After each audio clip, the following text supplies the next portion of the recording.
Hi again everyone. I promised I'd be back with a deck and book review, and this is it. And in this video I want to review and walk through with you the Jungian Tarot, which I have just recently acquired, and I want also to just talk to you a bit about the books that accompany the Jungian Tarot deck, because as well as the little white book that comes in the box, there is a trilogy of books that go with this deck, all written by the deck creator, Robert Wang. And the books are, number 1, Tarot Psychology, number 2, the Jungian Tarot and its archetypal imagery, and number 3, Perfect Tarot Divination. So I think maybe the thing to do is to say a bit about the books first, so you've got a sense of what they are and what they offer this deck. This is a deck that has been on my wish list for forever. Because I'm very interested in Jungian thought. I'm not entirely sure why I haven't got it before now, but for some reason recently I just thought, you know what, I want it, I'm getting it, and I got it.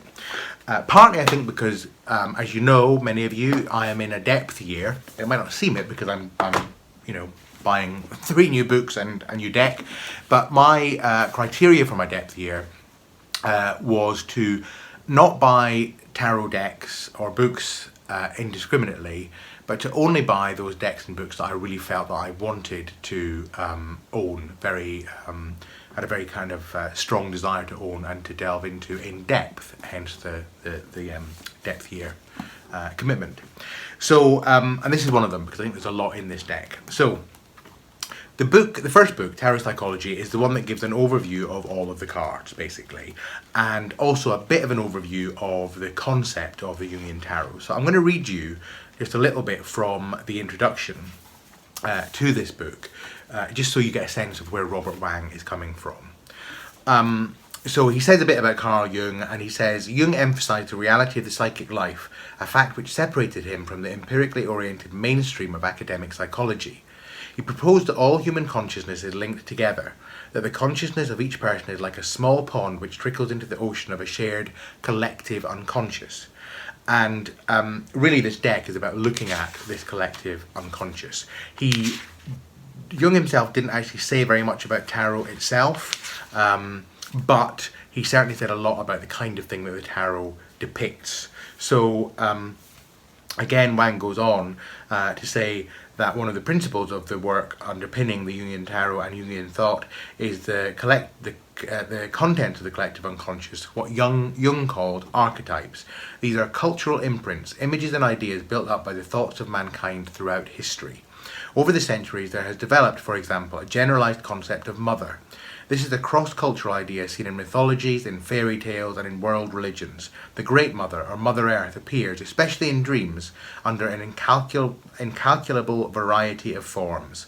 This universal mother can be loving or nurturing, or she can be a sort of Medusa, a hag whose very glance destroys.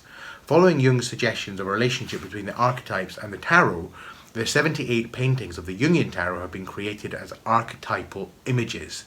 Through them, we can begin to tap into the irrational materials of the personal unconscious, and then into the collective unconscious realm, which in principle determines our conscious behaviour.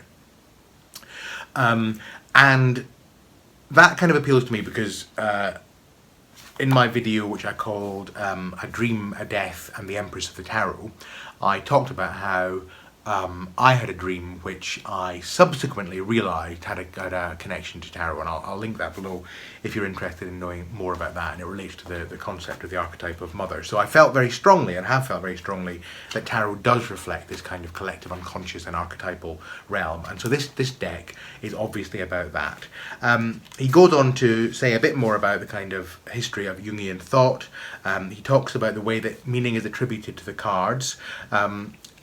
You'll notice when I go through the cards that the cards have not only have they not got names or keywords, they've also got no numbers on them.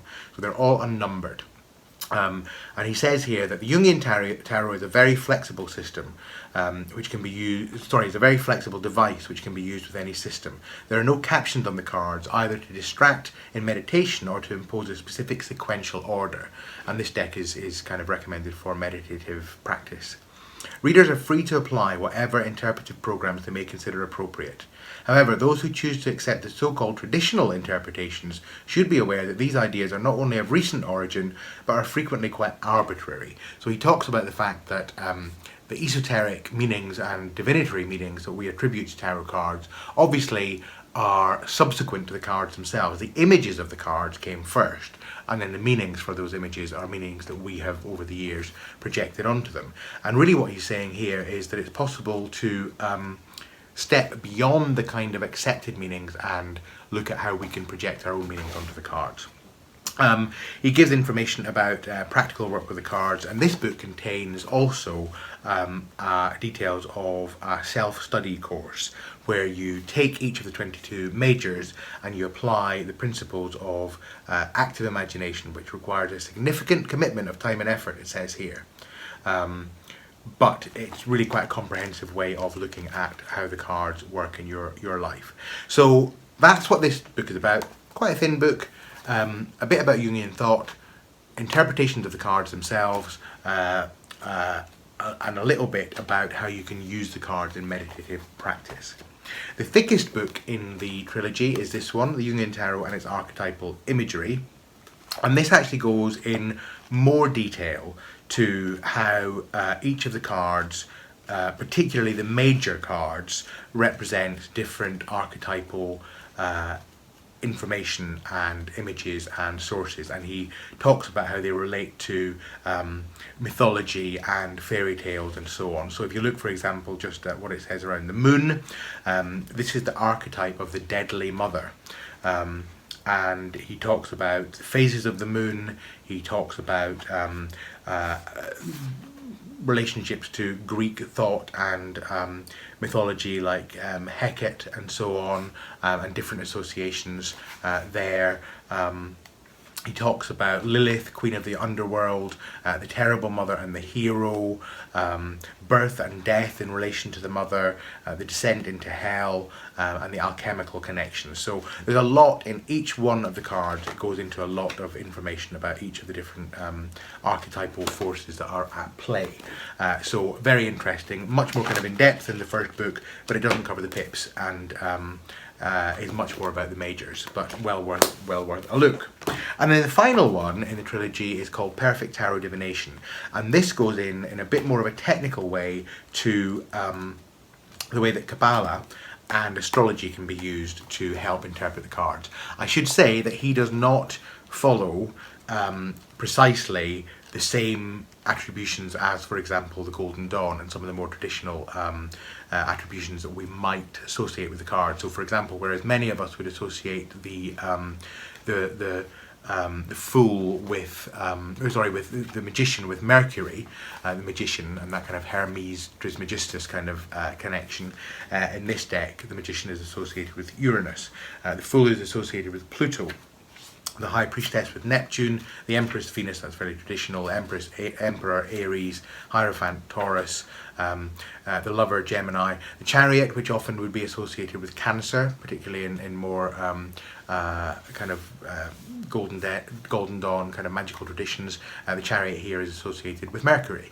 So there's quite a lot of interesting things there about how he associates it. Would take a bit of study to understand this, and it's probably better to have a bit of information about astrology, knowledge of astrology before you go into it.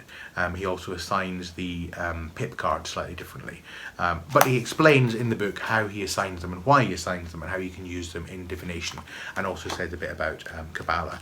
So again, well worth having.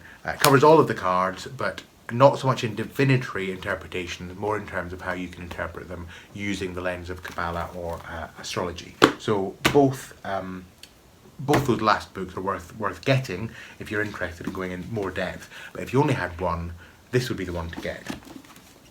So I'm now going to just page through each of these cards so you can get a sense of what they look like.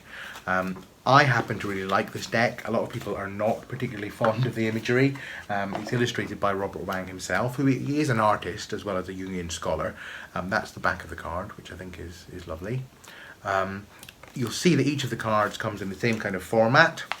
So as well as the image of the card itself, You have also got this kind of archway, which Wang explains is very much about helping you go into active imagination. Imagine yourself stepping into the archway, into the land where this card is, and you can have a meditative kind of path-working experience. And each card of the majors has a mandala on it, which is a representation of the wholeness of the spirit. And in the book Tarot Psychology, it goes into the various kind of symbology, which I won't go into here, but things like why the crown appears in the Fool card and the Orphic egg, etc., etc. So just to give you an example, I will just read you what it says about the Fool, so you get a sense of the kind of information that he pulls in from a Jungian perspective. Excuse me. So there's the Fool. So this represents spirit, the source. A young man carrying the spark of life symbolized by a flaming rose is about to step off into a starry sky. This act will create a universe to eventually be destroyed by the panther at his right. At his left is the Orphic egg, in which the cosmos is nurtured. The crown above refers to that which is the unified source of all, that which directs and controls the framework of consciousness at all levels. And then it goes into the kind of divinatory meaning of what it might mean if this card comes up in reading. So let's just go through them so you've got a sense of what they look like. I'm going to put the box there so I can put the cards into the box when I'm done. So there's the Fool, the Magician, obviously the kind of alchemical reference there. Jung, of course, was very interested in how alchemy was a way in which the kind of psychic structure of the human being could be projected out onto a real world event, the event of alchemical reactions.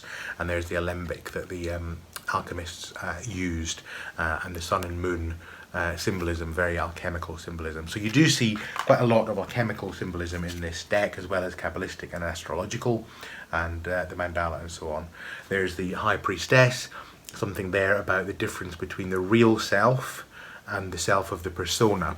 Just by way of contrast, just to give you an idea, the persona obviously being what we present to the world outside, and the real self being something behind and beyond that. There's the World card, where the persona and the persona is covering the face. And here we're seeing the real person beyond the face. So let me just not get my cards all muddled up. So there's the Empress. The majors are, of course, more detailed and more interesting than the pip cards, because the other cards are pip cards, as you'll see when we get there. But I can really see how these cards could work as meditative cards, and I actually find it quite easy to tell which card is which, so not having the names is not a problem for me. That's the Hierophant. It would have been funny if I didn't know then what that was. So I do find the card quite easy to register. There's Lovers. And there's something nice about not having any words on the card, so you can really kind of project into them what you think they mean without having that particular prompt. A rather nice strength card. There's something really dreamlike about these images, I think, which is suitable for a Jungian deck, because of course Jungian psychology spends quite a lot of time looking at the content of dreams, and sees dreams and that whole kind of archetypal realm as being something very positive, not being something negative to be feared, but being something that is there to be explored and can enrich us. Hangman. Death.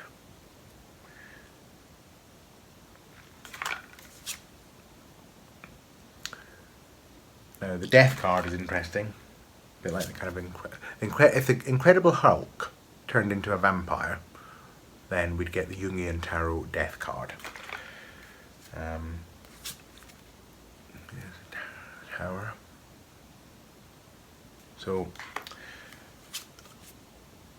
really interesting dreamlike imagery, and a consistency. I like the fact that these archways and the mandala give each card a kind of consistency. It's this feeling of everything being part of the whole, everything, if we look deep enough, being connected to the same source, and that of course is what Jungian thought is very much about. There's Judgment and the World. Okay, so those are the majors, and then we're going into the wands now, and you'll see the how they're presented and how the court cards are presented. So King, Queen. I think these are King, Queen, Prince and Princess. Let me just check that for you in a second. It may be actually that they're characterized as families. No, that's right, I was right. It's King, Queen, Prince and Princess. And in terms, the keywords are given in this book, Tarot Psychology, for example. King of Wands is the aggressive father. Queen of Wands is the stylish mother. So they're each given a characteristic based on personality typing, Jungian personality typing. Prince of Wands is the affectionate son, and the Princess of Wands is the clever daughter. And to give you an idea of how that contrasts with another suit in Cups, the King of Cups is the intellectual father. The Queen of Cups is the emotional mother. The Prince of Cups is the charming son, and the Princess of Cups is the ambitious daughter. So each of them are given a different characteristic based on their personality type, according to Jungian thought. So here we have the pip cards, Ace of Wands, 2. And I like the fact that although the pip cards are pip cards, and although they're not exactly illustrated pips in the way that we would understand, say, from Rider-Waite-Smith, they are not all just the same. You can see that with each number as we go up, there is a slightly different energy to the card, a different feel to the card. So they're not just kind of indistinct, indiscriminate kind of representations. They have their own feel and their own energy. And the book goes into the detail of all of that. So if you're a fan of pip decks, I think this is a good one. And even if you're not, I think it's a fascinating one. It's kind of abstract in terms of the minor cards, which is rather interesting, I think. So here we have the cups. I'll speed up a bit now because obviously you're going to see much of the same kind of structure. You can pause if you would like to see any card in more detail. But as I say, overall, I really like this deck. Now I have just filmed, and look at that Ace of Cups, yeah, that's lovely. I have just filmed my top 5 favourite decks as a VR to Kelly Bear. It ended up being actually top 8 decks, but who's counting? I have a feeling, quite a strong feeling actually, that if I were to be filming such a video in a year's time, the Jungian Tarot would feature. By the way, the cardstock is excellent. It's got a kind of, it's not huge, the cards, they're not tiny. I've not got a set that I can compare them with, so I won't even bother. But they're you know, bigger than poker size, smaller than standard tarot size. Buttery kind of quality, strong, it's US Games type stock, good quality stock, a nice feeling set of cards. They feel sturdy and robust and flexible. So as I say, I have a feeling that these cards, this deck, will feature in my top 5 favourites. And you can see, those of you who study Kabbalah will know, you'll see that in the pips, I should have said that each of the little dots in the pip card represents a sphere on the tree of life. So you begin to see how it all fits together. I'm just fascinated by this kind of personality typing thing. So we're now on to swords. So again, from the family point of view, what is Jung attributing to each of the different families? Let's just have a look. Let me not drop the cards. So when we get to the swords, we have King of Swords is the romantic father, Queen of Swords is the diplomatic mother. Oh dear, I think I've got them out of order. Come on, Ryan, get yourself organised. So there's the diplomatic mother. They're a bit out of order now, so we're going to have to... the Prince of Swords is the idealistic son. The Princess of Swords is the controlling daughter. Okay, so let's carry on. Swords, 1, that's the ace, 2, 3, 4.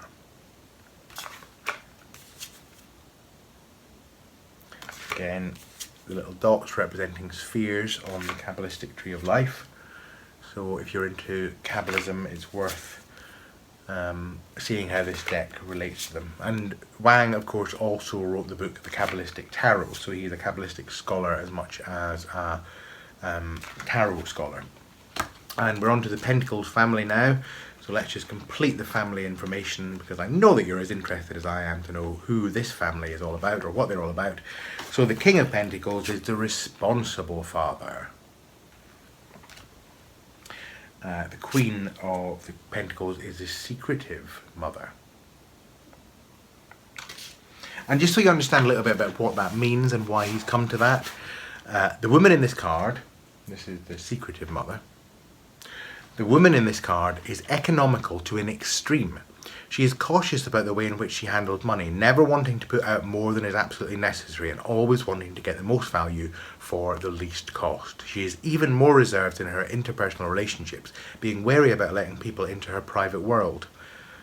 She can be selfish, she can seek business success and feel that the goal of wealth and power justifies the means. The great secretiveness about her personal life and about her profession, the fact that she never wants people to know exactly what she is thinking or feeling, stems partly from a desire to not relinquish control. It also reflects a sense of insecurity that's so deeply ingrained that some might consider her to suffer from borderline paranoia. At her best, she is an extremely astute businesswoman, a very good mother and provider. At her worst, she can be untrusting and the source of very devious plots and plans which generate bad feelings among friends and co-workers. So quite a divinatory kind of interpretation, but it gives you a sense of how Wang applies Jungian personality thought to the suit and then comes up with the interpretation. So the Prince of Pentacles is the self-assured son. And the Princess of Pentacles is the isolated daughter. And finally into the Pentacles we have the Ace. And again, just to give you a sense of what is said about one of the pip cards, this is a revolution in the material world, a devastating and painful experience in which secure and dependable structures can be destroyed and cleared away. In the most basic of terms, this could mean urban renewal, old establishments and ideas demolished so that new ones can be contracted in their place. So Pentacles being, of course, about earthbound kind of pursuits, and the Ace being the initiation of that, so the creation of something new at this level. In business, this could mean ruin and bankruptcy, and in personal terms, a marriage may collapse. The Ace of Pentacles represents the basis of all substance and the principle of matter that is self-renewing. This is shown graphically in the Ouroboros, the snake which holds its tail in its mouth. The practical and hopeful message is that voids in our life are only apparent. Insecurity is a transient and necessarily cyclic condition. What I don't quite get is where the Ouroboros is on that, because I don't think there is an Ouroboros on that, but I think he probably means more symbolically. So that's security destroyed. They all have keywords in the book. Security destroyed, and this one is reorganization. And the 3 is response to conflict. 4 of Pentacles, wealth. 5 of Pentacles, responsible authority. 6, gain of wealth and power through hard work. 7 is gain through commerce. 8 is manipulation and secrets. 9 is selfishness. And the 10 is isolated power. So quite a negative view of the Pentacles in this deck. So I think you could, if you wanted to, you could apply the meanings in this deck, or you could treat it just like any other tarot deck and apply the meanings that you know, or you could literally do what one might expect a Jungian scholar to suggest, which is you allow yourself to see what it is you project onto the cards and what the cards say to you. But I think it's a fascinating deck. I like it. I think it's charming, and I am looking forward to studying it more. And as I say, it's worth getting the tarot trilogy that goes with it. I would say that if you only got one of the books and you're interested in the whole deck, get that one. If you're more interested in the kind of archetypal matter that goes into the deck, particularly in terms of the majors, then it's this one. And if you really want to delve into the esoterica of tarot, astrology and Kabbalah through the eyes of Robert Wang, which is not necessarily to say that this is what everyone would agree with, then this book is the one to get. So I hope you've enjoyed that. I'm looking forward to getting to know the deck better, and maybe it will feature again in a future video. So until we meet again, take care of yourselves, and I'll see you soon.